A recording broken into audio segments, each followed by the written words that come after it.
કંઈક અવરોધ આવ્યો ત્યારે એમની સમસ્યાના નિરાકરણ માટે શ્રી મહાપ્રભુજી આપેલા ઉપદેશો છે. કેવી પરિસ્થિતિમાં વૈષ્ણવનું જીવન કેવું હોવું જોઈએ.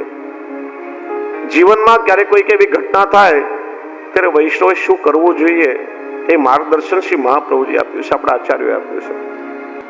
એટલે ખાલી તમે આમ મોઢેથી પાઠ કરી લો, ચિંતા કાપીને કાર્ય નિવેદિતાત્મ ભી કદાપિથી ભગવાન કોઈ પુષ્ટિસ્તો કરી શકી લૌકિકીમ જગતમ, કઈનો અર્થ નથી જ્યાં સુધી એના મર્મને તમે ના સમજો.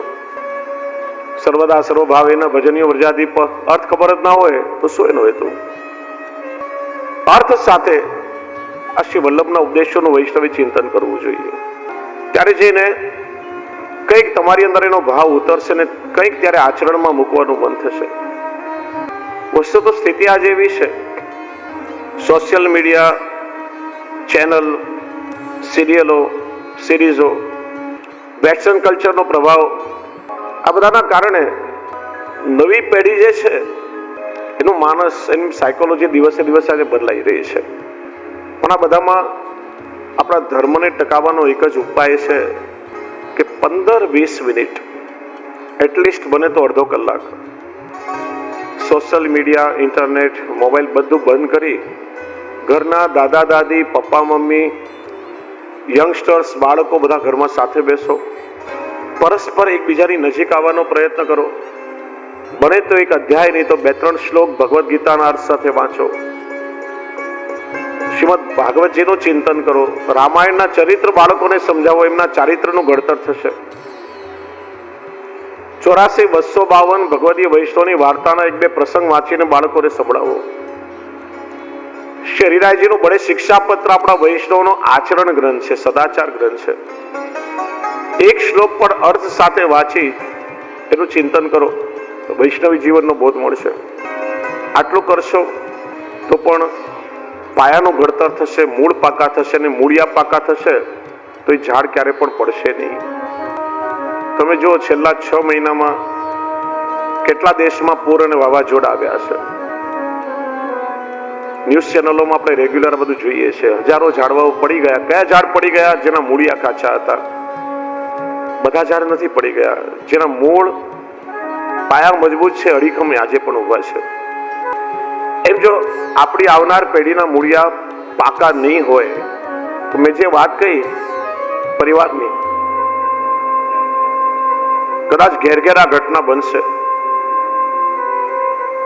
આપણા પછી આપણા બાળકો વૈષ્ણવ હશે કે કેમ, હિન્દુ હશે કે કેમ, એક પ્રશ્ન ચિહ્ન છે.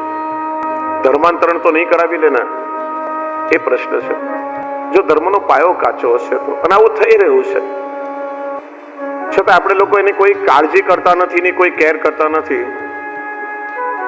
બીજે થયું છે ને અમારા ઘરમાં ક્યાં થયું છે? આપણા લોકોની એક માનસિકતા કહો. હમણાં કોરોના આવ્યો ને, ભાવનગરમાં નથી આવ્યું ને, કઈ વાંધો નહીં, ભાઈ તો રાજકોટ સુધી આવ્યું છે, આપણે ક્યાં ચિંતા છે? ભાવનગરમાં આવ્યું હોય ને, ભાઈ આપણી શેરીમાં ક્યાં આવ્યું છે? હજી તો બાજુની શેરીમાં છે. ચાઇનાથી ઓસ્ટ્રેલિયા, યુરોપ, અમેરિકા પહોંચી ગયું, ભારતમાં આવ્યું તો તમારા ઘરે આવતા વાર કેટલી લાગશે? આ સ્થિતિ એવી છે. ઘણું બધું આપણે ખોયું છે. મને એક નાનકડો પ્રસંગ યાદ આવે છે કે એક મકાનમાં 3 મિત્રો રહેતા હતા. મકાનમાં આગ લાગી. એક મિત્ર ગયો, ફાયર બ્રિગેડ વાળાને ફોન કર્યો, બંબા વાળાને ફોન કર્યો, આગ લાગી છે, તમે જલ્દી આવો, આગ ઓલવો. પ્રતીક્ષા કરવા લાગ્યો. બીજા મિત્રએ વિચાર્યું આગ ધીરે ધીરે વધી રહી છે, બંબાવાળાઓને આવતા કદાચ વાર લાગે. ડોલ લઈને ગયો, ટાંકીમાંથી ડોલ ભરી ભરી પાણી નાખીને આગ ઓલવવાનો પ્રયત્ન કરવા લાગ્યો. મારાથી જે થાય એવું કરું પ્રયત્ન. ત્રીજા મિત્રએ વિચાર્યું કે આગ ભડકે પડી રહી છે, ઘણું બધું બળીને રાખ થઈ ગયું છે. બંબાવાળાઓ આવે ત્યાં સુધી બધું સળગી ન જાય, પેલા જેટલું બચ્યું છે એટલે તો બચાવીને હું બહાર લઈ આવું. અંદર ગયો અને બચેલી વસ્તુઓ લઈ લઈને બહાર બચાવીને લાવ્યો. એમ આપણી સ્થિતિ એવી છે. આજે આગ તો લાગી ચૂકી છે. ભ્રષ્ટાચાર, આતંકવાદ, ધર્માંતરણ, ધાર્મિક કલહ અંદર થતા, ધાર્મિક અજ્ઞાનતા. અને આપણે લોકો પ્રતીક્ષા કરીએ છીએ કે આપણા ગુરુજનો આવશે, જેમ પેલા બંબાવાળા આવશે ને આગ ઠાલવશે. અમારી ક્યાં જવાબદારી છે? અમે તો કંઠી બંધાવી છે, બાંધનારી જવાબદારી છે અમારી થોડી છે. અને સમજદાર વૈષ્ણવ છે ને આપણે શરૂઆત કરવી જોઈએ. Charity begins from home. આપણા ઘરથી આપણે શરૂઆત કરીએ. આપણું ઘર તો આપણે સુધારીએ, ઘર સુધરે, મોહલ્લો સુધરે, મોહલ્લો સુધરે, ગામ સુધરે, ગામ સુધરે તો જિલ્લો સુધરે, આખો દેશ સુધરે. દરેક વૈષ્ણવે પોતાના ઘરથી શરૂઆત કરવી પડશે. એનું કારણ આજે આપણા લોકોના ઘરની સ્થિતિ પણ તમને કહું, જરા મોબાઈલ કે ઇન્ટરનેટ કે મીડિયા સાધનો નહીં હતા ને, ભાવનગરના બસ ડેપો પર અમરેલીથી કોઈ બસ આવી હોય, કોઈ રાજકોટથી આવી હોય, કોઈ સુરેન્દ્રનગરથી આવી હોય, કોઈ અમદાવાદથી હોય, બધા ભેગા હોય. લોકો એકબીજાને પૂછે, ક્યાં રહો છો, શું કરો છો, શેનો વેપાર છે, અમારા ઘરે તમે ચોક્કસ આવજો. એકબીજા સાથે લોકો પરિચય કેળવે. આજની સ્થિતિ તમે જુઓ કે એક જ ઘરમાં એક રૂમમાં 5 પરિવારના સભ્યો બેઠા હોય, 5 પોતાના મોબાઈલમાં બિઝી હશે. ઘરમાં પણ એકબીજા સાથે વાત કરવી હોય તો મેસેજમાં વાત કરવી પડે.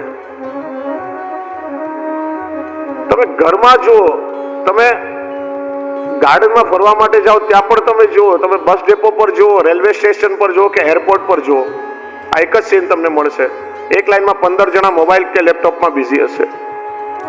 બાજુમાં કોણ બેઠું છે એની ચિંતા નથી. ચંદ્ર સુધીનું અંતર આપણે કાપી લીધું, પણ એકબીજાના અંતરથી અંતર બહુ છેટા થઈ ગયા છે. એને આજે નજીક લાવવાની જરૂર છે. ફક્ત આટલું કરો, અડધો કલાક પોતાના પરિવાર માટે આપો. પરિવારના દરેક સભ્ય સાથે બેસી થોડું ગ્રંથોનું વાંચન કરો, ચિંતન કરો, એકબીજાને સમજવાનો પ્રયત્ન કરો. તમે જુઓ 6 મહિનામાં આખું ઘરનું વાતાવરણ બદલાઈ જશે. બાળકોના મૂળિયા ઊંડા થશે, સમજ પડશે કે મારો ધર્મ શું છે, મારો સંપ્રદાય કયો છે, મારી પરંપરા કઈ છે. ખુમારીને ગૌરવથી માથું પાડીને પોતાના ધર્મને જીવતો થશે. અને પાયા મજબૂત હશે તો દુનિયાની કોઈની તાકાત નથી કે એને વટલાવી શકે, એનું ધર્માંતરણ કરી શકે. આજે આવનાર સમયમાં સૌથી વધારે જરૂરી છે. સૌથી પહેલા આપણે સમજીએ કે આપણો ધર્મ એ સનાતન વૈદિક ધર્મ છે, જેને આપણે હિન્દુ કહીએ છીએ. આપણો સંપ્રદાય એ પુષ્ટિ માર્ગી વૈષ્ણવ સંપ્રદાય છે. બાકી લોકોને ધર્મ અને સંપ્રદાયનો ભેદ પણ આજે ખબર નથી. તમારો ધર્મ કયો? અમે શ્રીનાથજી વાળા. તમારો ધર્મ કયો? અમે સ્વામિનારાયણ. તમારો ધર્મ કયો? અમે જૈન. ધર્મ જુદી વસ્તુ છે, સંપ્રદાય જુદી વસ્તુ છે.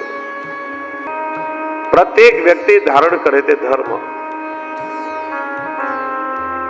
ધર્મ શબ્દની અનેક વ્યાખ્યાઓ છે.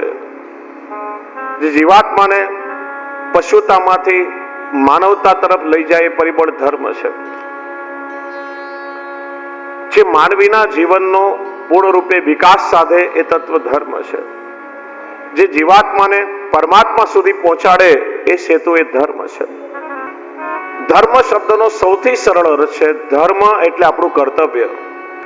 જુદી જુદી અવસ્થાઓમાં, જુદી જુદી પરિસ્થિતિમાં માણસે શું કરવું જોઈએ અને શું ના કરવું જોઈએ, આ સમજની અંદર આવે એનું નામ છે ધર્મ. ધર્મ એ માણસને આપેલી ભગવાને અમૂલ્ય બક્ષિસ છે, જે અન્ય કોઈ યોનિના જીવ પાસે નથી. કે છે ને, એકવાર બધા પશુઓ બ્રહ્માજી પાસે આવ્યા. તમે મારી સાથે બહુ અન્યાય કર્યો છે. પૂછ્યું, કેમ, શું થયું? આ માણસને તમે કેવો બનાવ્યો? આ કરે બધું માણસ, પણ ઉદાહરણ અમારા પશુઓ ના દેવાય. પૂછ્યું, કઈ રીતે?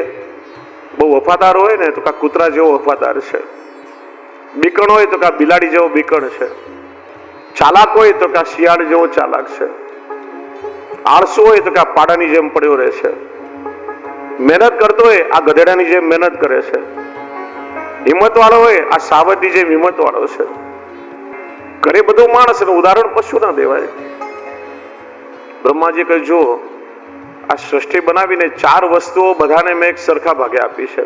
આહાર, નિદ્રા, ભય, મૈથુનંચ સામાન્ય મેતદ પશુભી નરાણામ. આહાર, પ્રકૃતિજન્ય વસ્તુ છે. બધા પોતાનું પેટ લઈને જન્મ્યા છે તો પેટ ભરવું જ પડે. પશુ આખો દિવસ રખડે ચરે પોતાનું પેટ ભરે, એ માણસ સવારે ભૂખ્યો ઉઠે પણ રાત્રે કોઈ ભૂખ્યા સૂતા નથી. કોઈને કોઈ રીતે આપણે પોતાનું પેટ ભરી લઈએ છીએ.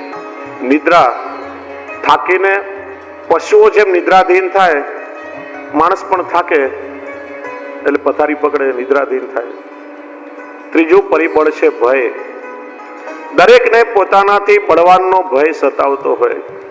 મૃત્યુનો ભય બધાને સતાવે છે.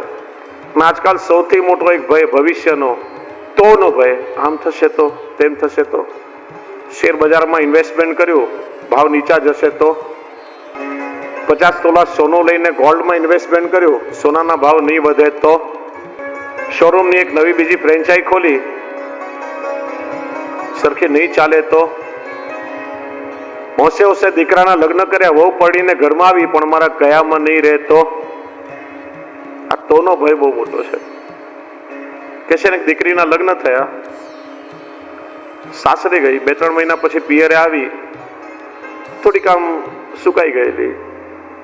માએ પૂછ્યું, બેટા તને સાસરામાં કોઈ તકલીફ છે? આમ તું આમ સાવ કરમાઈ ગઈ. સાસુ સસરા બરાબર નથી, કઈ કટકટ કરે. ના માં, સાસુ સસરા તો મા બાપ જેવા છે, બહુ પ્રેમ આપે મને. ધણીનો સ્વભાવ બરાબર નથી. ના, એ તો બહુ પ્રેમાળ છે, હું કહું એ બધું મારું માને. બેટા તને તકલીફ શું છે? મમ્મી ઘરમાં બધો આનંદ છે, બધું સારું છે. તો બેટા તું ઘરમાઈ કેમ ગઈ? મને એક ચિંતા બહુ સતાવે. સવારે મારા હસબન્ડ જાગે, જલ્દી જલ્દી ચા મૂક, નહીં તો મને ડર લાગે. શું કરશે? નાવા માટે ગરમ પાણી મૂક, નહીં તો.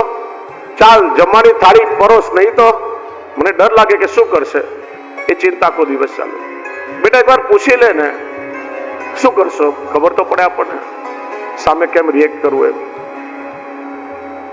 પેલી સાસરે આવી, સવારે એના હસબન્ડ જાગ્યા, પતિદેવ જાગ્યા, જલ્દી જલ્દી ચા મૂક, નહીં તો શું કરશો? હું જાતે બનાવી લઈશ. શું થવાનું છે ખબર નથી, પણ એ તોનો ભય બધાને સતાવે. અને ચોથું પરિબળ, પશુઓ જેમ પ્રજાની ઉત્પત્તિ કરે છે એમ માણસ પણ પ્રજાની ઉત્પત્તિ કરે છે. 4 ધર્મો સરખા આપ્યા છે, પણ આ માણસને મેં એક વધારે ગુણ આપ્યો છે. ધર્મો હિ એકો અધિકો વિશેષ, ધર્મેણ હિના પશુભિ સમાના.